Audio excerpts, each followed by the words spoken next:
Hello everybody, this is Hammer Striker here. Today I've got on the table, well there's really no other way to say it, it's a high point. It's a high point C9, which is chambered in 9mm. And a lot of times you'll see a video where a high point comes into play and then they come up with a long list of horrible, terrible things they're going to do to it. We're not going to do that. It's actually a decent gun for what it's intended to be. And when you put it into context, it's got some warts, but overall it's actually got some decent high points about it. So let's pick it up and talk about it a little bit. First we'll show that it is unloaded. Now this particular gun is lacking some features that you would expect on a lot of guns, and it's got a few that you wouldn't expect in this price category. So let's start out talking about the price. I got this one for 150 bucks, brand new, ordered it online. You know, routinely the MSRP is anywhere between 200 and 290. The 200 would be, you know, what you see here. And then when you get up to 290, they've actually got a version from the factory with a laser mounted up at the front where you push the buttons on the side. These things also come in pink camo, digital camo, woodland camo. They've got little kits that come with a safe, you know, a little small box safe for, you know, little flat safes. A kit with a knife, kit with a holster. So they've actually got kind of an interesting combination of various options available. So there's kind of an interesting diversity of versions of this. But all in all, it's meant to be just a simple handgun for somebody that doesn't have a lot of money to spend on a gun, or for somebody that doesn't really have it going to be kept in good conditions. You throw it in a toolbox, you keep it in your truck. It's meant to work under adverse conditions and hold up well. It's not pretty, and they're almost universally spurned by the gun community. Part of it is there are some things about it that kind of earn that, but some of it might even be elitism. I mean, the things just work. We took this to the range. From round one, it worked perfectly all the way up to the last round, and surprisingly, it was actually really easy to pull tight groups with it. And the funny thing about it is we had a Glock, we had a PPQ, we had a few other cool guns, and we had this thing. And guess what everybody wanted to shoot? This. They wanted to try this out. From an ergonomic standpoint, it is heavy and it is top heavy. It weighs 29 ounces. So it weighs as much as a fully loaded Glock 19, or actually just an ounce shy of that. So it is a heavy gun. Yes, you could conceal carry it. It's roughly the size of a Glock 19, but it's not something you'd really want to conceal carry, because by the time you load this thing up with the 8 rounds that the factory mag holds, which is a steel mag, there's also a 10-round mag available. You know, you're going to have a fairly heavy gun. The grip is kind of contoured. It feels a little bit slippery, but when you get your hand around it with the contours, it kind of folds right in there. It's got a little crosshatch at the back. It is a polymer body, and it's got a kind of a light finger groove. It's not a really full finger groove like the Glocks, but it does kind of contour into your hand, so as you wrap your hand around it, you really do feel like you're going to get a hold of it. There's a little bit of a extension on the magazine. So when the magazine's installed, it acts a little bit like a pinky extender, but there's a little gap here, kind of a lip. So when you get a hold of it, it kind of bites into your bottom finger. So you find yourself wanting to bring your hands up to get off that lip. So even though it is a pinky extender, it really doesn't really work well as one. The sights are actually kind of nice. They're painted. There's nothing fancy about them, but they're a 3-dot sight, painted front ramp, painted rear sight, and we found them very, very easy to see, easy and clear. The rear sight is actually fully adjustable, so you can adjust for height and you can adjust for windage.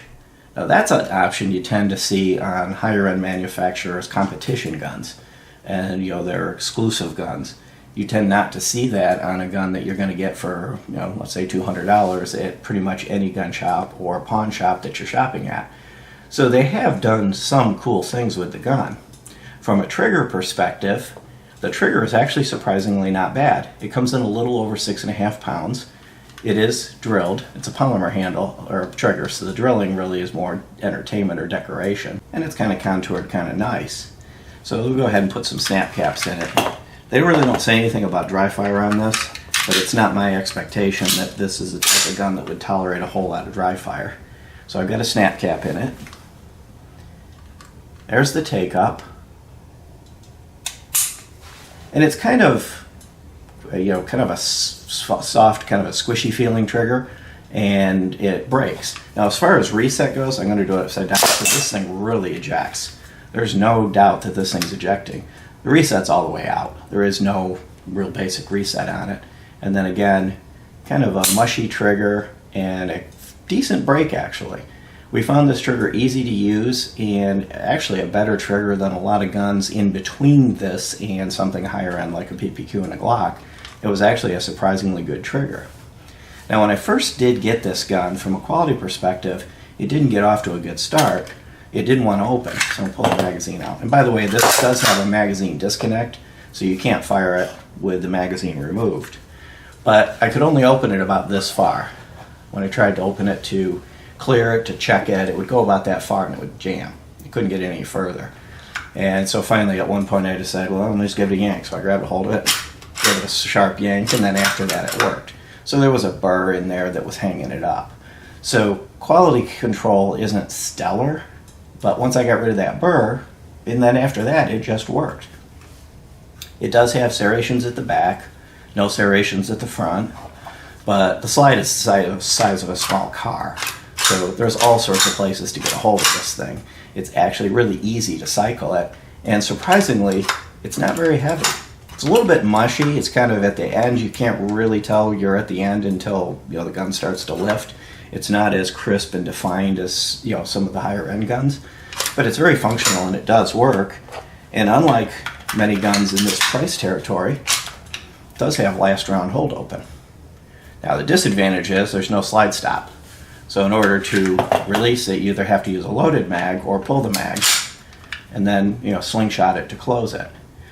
The grips are interchangeable, and just for curiosity's sake, I went out on eBay and there was a whole assortment of different grips for these things. So there's kind of a bit of a cult following for these, and there's third-party grips and all sorts of, there's metal triggers you can get. There's all sorts of cool stuff that are made for these guns. I'm not really sure how big that market is, given the fact that these are priced into a territory where it's a budget gun. But my thought on that is, I'd rather have somebody spend a reasonable amount of money on a gun and have money left over for range fees and ammo to actually practice with it and get good with it, than to strap themselves to the point where all they're going to do is buy it and stick it in a drawer with a box of cheap ammo and hope for the best. So this gun, you would actually be able to buy it and spend a little time practicing with it. One other thing I'll show you on the top is it does have a bit of a serrations at the top to cut glare. So when you're lining up the target, it's glare free. And I forgot to actually mention some of the dimensions. It's 6 3/4 inches long. It's 4.8 inches tall. And it's about 1.25 inches thick. So it's a fat little thing. And actually it's probably a little thicker if you count in the grips. I did the slide, but if you count in the grips, it's probably almost 1.5 inches at where the grips bulge. So it's not by any stretch of the imagination a petite gun.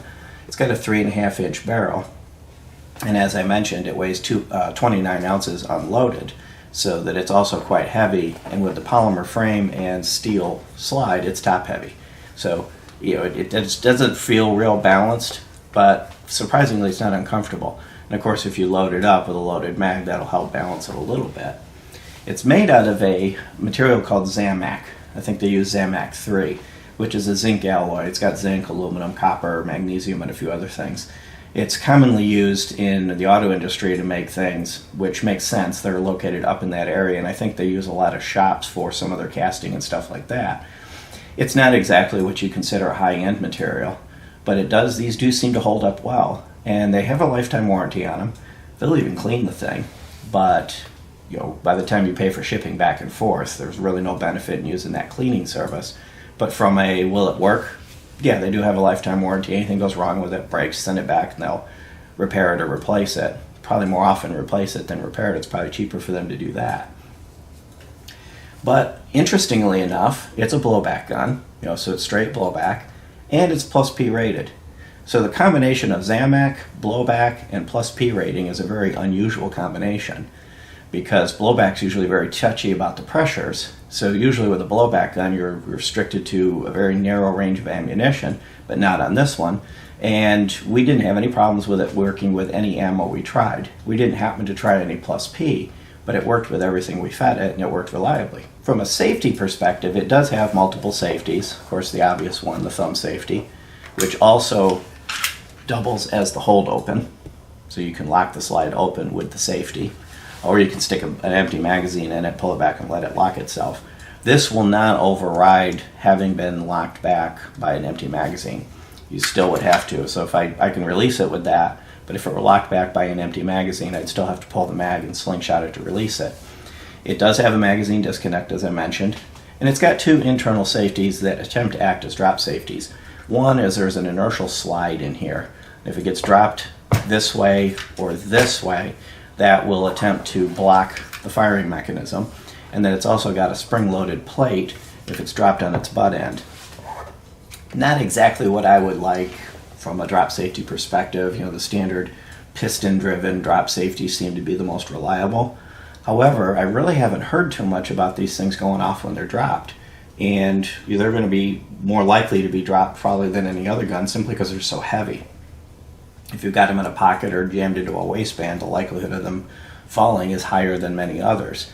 So I'm not particularly fond of the drop safety mechanisms, but again, I haven't heard of any situation where they've actually failed. Now, the one thing that I will kind of ding this gun on, because this is one of my pet peeves, is takedown procedures. In the era of guns like the PPQ and the XDM and the Glock, where you pull back a little bit, pull down on some little tab, and it comes right apart, there's really not much of an excuse for convoluted takedown procedures, and I will have a tendency to pick on guns for that. And this one's not going to get a pass on that. To take it apart, you have to lock it back, and there's a pin right here that you have to pound out. Now, the disadvantage to it is you'll notice that the pin just barely is covered by the slide. So when I go to pound it the other way, on this side, it's going to have a tendency to hit. So to get it started, you have to actually hold the slide back further with your hand. So you pull it back and hold it back with your hand, and then pound that pin out. And that's really not an optimal situation. What you now need is a hammer and a punch. And what you're going to tend to find is people that are going to buy a gun like this typically aren't gunsmiths, and they're going to have gunsmithing tools around. So that's a bit of a negative. So I'm going to go ahead and take this thing apart and show you what it looks like fully disassembled, show you the internals. Yeah, let's go ahead and get this thing apart. Now, I may have to fast forward at some points to avoid delays. I got my punch in there. Now I can let go of it because my punch will hold it in place. And give it a few taps. Now, if I had an armorer's block out, then I would put the armorer's block on it. But I didn't pull out the armorer's block. And there's the pin. And now I can release it. Release the slide lock. Now to disassemble it, you just pull it back, all the way back, and it's a bit hard to get a hold of it. Lift it up and forward. And then there's a spring here. And there's the internals. Internally, it's actually quite simple. This little thing here retains the firing pin, and we'll need to put that back in place. And then there's the firing pin, takedown pin, and a dual recoil spring.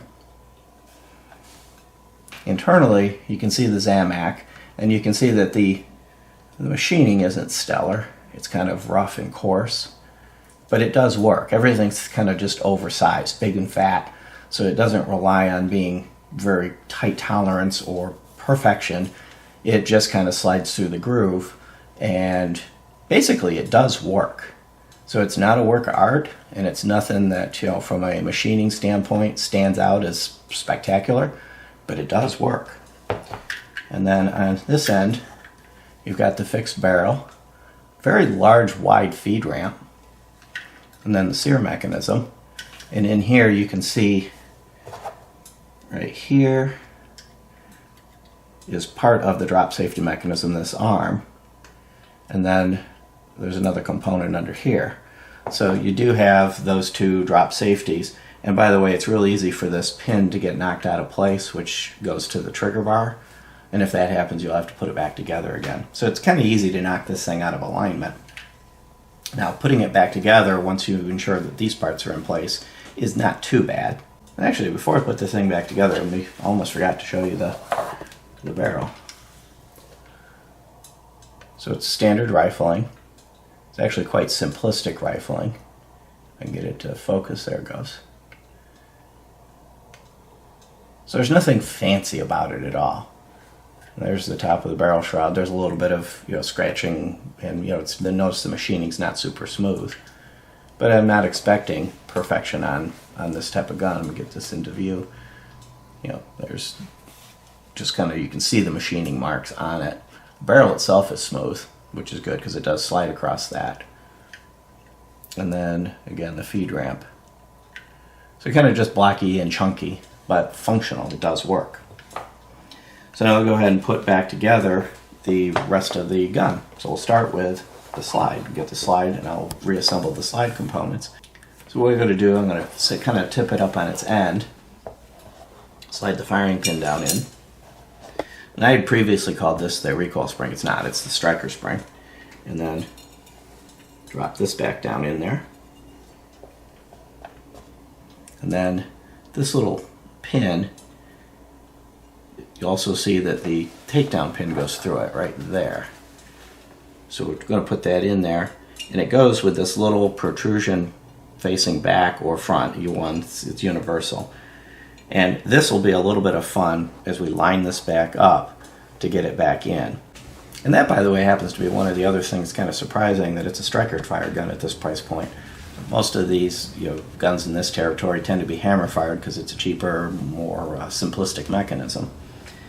Now on this one, we're going to put the recoil spring back in, and it goes into, you see there's a little cutout, and it's kind of dark in there, but there's a little well. You can see almost like a little tunnel. If I get it tilted just right, and the recoil spring goes in there.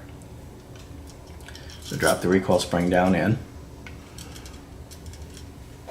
And one thing you'll notice too is that the guide rod is kind of stuck in the end of it. Now to put this back into place, I've got to do two things at once. I've got to catch that, I'm going to slide it over the top, catch that recoil spring, slide it back, and then put it down. And as I'm putting it down, I need to drop that little protrusion into this hole. And that can be a little bit tricky. So it can be a bit of a trick, and sometimes it takes a couple tries to get it right. Because that's easy for that to happen. If you catch it just wrong, the recoil spring can shoot out. But once I have it captured, and I got it over the barrel, now I need to bring it back and kind of rock it around. And it's going to be hard to do this on camera, but effectively what I'm trying to do is get that, see how it went in? That little component went down into that hole. Now I'm in place. And at this point, the gun will cycle and function, but to actually operate it completely, I have to put the pin back in it. So I'm going to lock it back, and you'll see the hole for the pin is right there. But depending on the gun, you usually have to squeeze it a little bit to completely clear the opening, otherwise the pin will try to go in at an angle. Drop the pin into place, which can be a bit of a hassle.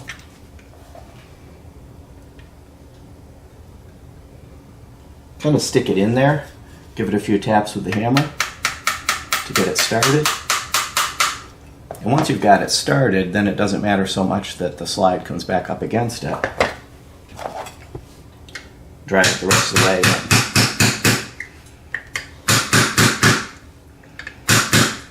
way. Make sure you drive it in so that it's flush, so the slide doesn't hang up on it. Or it can be slightly recessed, but it can't be sticking up. At this point, the gun's back operational. If I had a snap cap in it and a magazine, the sear is functional. You heard the firing pin drop.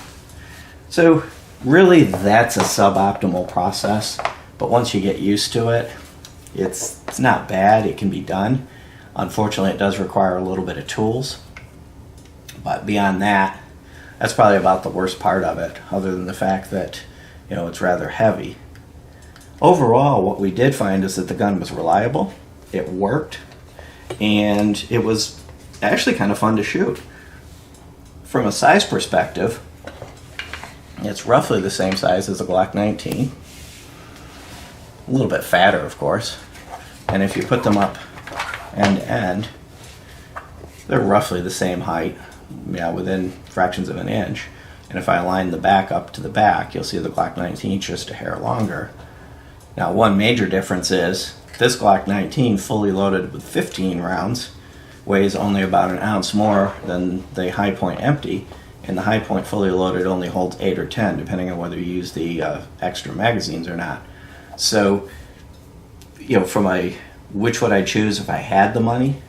Definitely the Glock, the PPQ. There's a number of guns in this territory, the XDM 3.8. Any of them are going to be a better choice if you've got the finances. The High Point's not a cheap way out to get something that's just as good, but the High Point is a good way to get a gun that is reliable and functional if your budget is somewhat limited. And you end up with a gun whose trigger's decent, controls are relatively easy to use, putting the safety on and off. It's not really define detents, but it works and it's fairly smooth. It's easy to turn it on and slap it off. Magazine release works reliably. Magazine mounts. Now, you know, the front end's a little bit chunky, but it works. It gets the job done. So if you like our videos, please give us a thumbs up, share, subscribe, and if you do subscribe, please click that little bell to get notified when we release a new video. Check us out on Facebook and Patreon, and have a great day. Thank you. Take his finger. Now, it'll flash. That's where that bullet hole is. So you don't what's going on. Touch it with your finger and Works.